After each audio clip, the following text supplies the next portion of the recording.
Assalamualaikum warahmatullahi wabarakatuh. Perkenalkan saya Devra Nur Aziza, NIM 19045007. Di sini saya akan mempresentasikan hasil kerja saya, yaitu materi tentang administrasi layanan khusus dalam mata kuliah administrasi dan supervisi pendidikan. Nah, langsung aja ke materi yang pertama, yaitu tentang definisi administrasi layanan khusus. Di mana administrasi layanan khusus adalah administrasi dalam dunia pendidikan yang memberikan layanan secara khusus atau suatu usaha yang tidak secara langsung berkenaan dengan proses belajar mengajar di kelas. Nah, tetapi secara khusus itu diberikan oleh sekolah kepada para siswanya agar mereka lebih optimal dalam melaksanakan proses belajar. Selanjutnya terdapat materi tentang jenis-jenis layanan khusus dan pengelolaannya, di mana yang pertama itu perpustakaan. Nah, perpustakaan merupakan salah satu unit yang memberikan layanan kepada peserta didik dengan maksud membantu dan menunjang proses pembelajaran di kelas atau di sekolah. Nah, melayani informasi-informasi yang dibutuhkan serta memberi layanan rekreatif melalui lokasi bahan pustaka. Nah, layanan perpustakaan ini memiliki tujuan utama membantu sekolah untuk mencapai tujuan khusus sekolah dan tujuan pendidikan pada umumnya. Nah, kemudian terdapat fungsi perpustakaan, di mana fungsi perpustakaan ini memiliki 6 fungsi. Yang pertama itu fungsi pendidikan, yang kedua fungsi informasi, dan yang ketiga fungsi rekreasi. Nah, selanjutnya terdapat fungsi penelitian, kemudian fungsi penyaluran hobi, dan fungsi penanaman rasa tanggung jawab.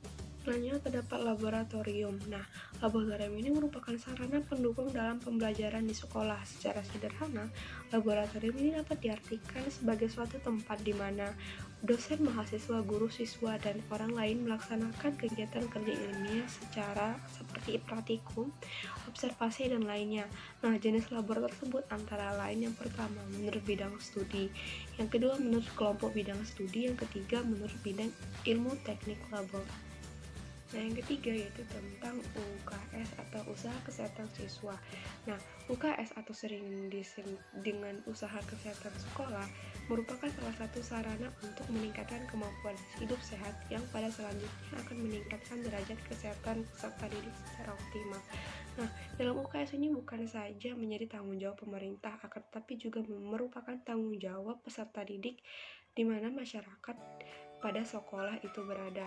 Nah, secara umum tujuan dari UKS itu adalah untuk meningkatkan kemampuan hidup sehat dan derajat kesehatan peserta didik, serta meningkatkan lingkungan yang sehat sehingga memungkinkan pertumbuhan dan perkembangan yang harmonis dan optimal dalam rangka pembentukan manusia Indonesia seutuhnya. Nah, selanjutnya yang keempat itu kafetaria. Nah, kafetaria atau warung dan kantin sekolah pada umumnya didirikan bukan hanya meningkatkan atau mempertimbangkan unsur bisnis semata, tetapi lebih daripada itu. Nah, keberadaan kafetaria ini atau warung sekolah diharapkan mampu menyokong kelancaran proses belajar mengajar dari sisi keperluan dan makanan bagi siswa. Nah, selanjutnya terdapat asrama. Nah, bagi peserta didik, khususnya jenjang pendidikan menengah dan pendidikan tinggi, terutama bagi mereka yang bertempat tinggal jauh dari sekolah, itu diperlukan asrama. Selain bermanfaat untuk peserta didik, asrama ini juga bermanfaat bagi peserta didik dan petugas asrama tersebut. Manfaat dari asrama ini yang pertama, tugas sekolah dapat dikerjakan dengan cepat dan optimal.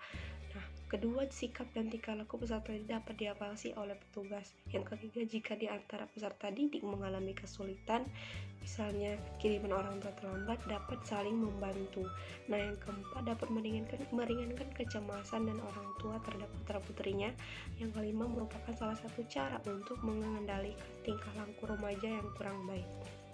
Selanjutnya yaitu terdapat koperasi. Nah, koperasi adalah suatu kumpulan atau perkumpulan yang beranggotakan beberapa orang atau badan-badan dengan bekerja sama dengan menggunakan asas kekeluargaan dalam menjalankan usaha serta mempertinggi kesejahteraan jasmani para anggotanya. Nah, layanan koperasi ini mendidik para peserta didik untuk dapat berwirausaha.